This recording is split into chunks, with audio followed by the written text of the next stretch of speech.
Cricket খেলতে গিয়ে তামিম ইকবালের হঠাৎ অসুস্থ হয়ে পড়া এবং মাঠ থেকে তাকে দ্রুত হাসপাতালে নেওয়ার পর কেটে গেছে অনেকটা সময়।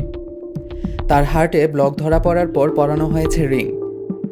তাতে প্রাথমিক সমস্যা মিটলেও ঝুঁকি এখনও পুরোপুরি কাটেনি বলে জানিয়েছে হাসপাতাল কর্তৃপক্ষ।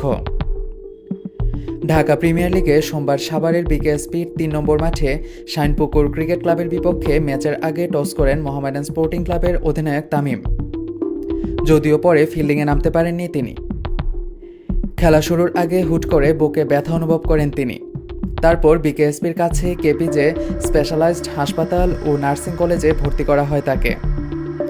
অ্যানজিওগ্রাম করানো হলে হার্টে একটা ব্লক ধরা পড়ে এবং দ্রুততার সঙ্গে রিং পরানো হয়। বর্তমানে তাকে সিসিইউতে রাখা হয়েছে বলে শুরুতে জানান ঢাকা প্রিমিয়ার লিগের ম্যাচ রেফারি দেবব্রত পাল। তিনি তখন হাসপাতালে ছিলেন। পরে ওই হাসপাতালের একজন চিকিৎসক জানান, মাঠ থেকে আসার পথে টানা ২০ মিনিট সিপিআর দেওয়া হয় তামিমকে। হাসপাতালে আনার পর পরীক্ষায় একটি ব্লক ধরা পড়ে। সেটায় শতভাগ ব্লক থাকায় একটি রিং পরানো হয়েছে। সকালের চেয়ে তুলনামূলক ভালো আছেন তিনি। এই মুহূর্তে ২৪ ঘন্টার জন্য তাকে সিসিইউতে পর্যবেক্ষণে রাখা হয়েছে।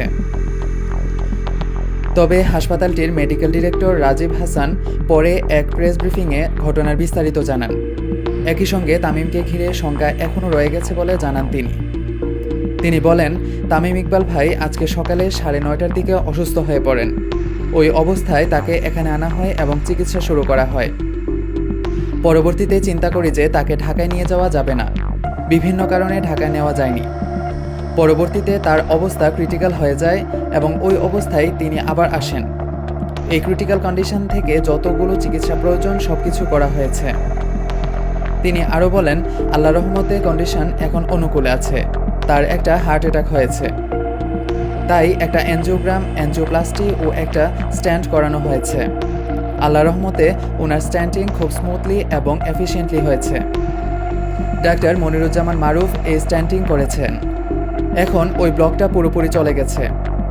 আমরা যেমনটা বলেছিলাম, একটু ক্রিটিক্যাল কন্ডিশনে আছেন তিনি। স্ট্যান্টিংয়ের পর এখন পর্যবেক্ষণে আছেন এবং ক্রিটিক্যাল অবস্থায় এখনও কাটেনি। একটু সময় লাগবে। আমরা সবাই প্রাণপণ চেষ্টা করছি।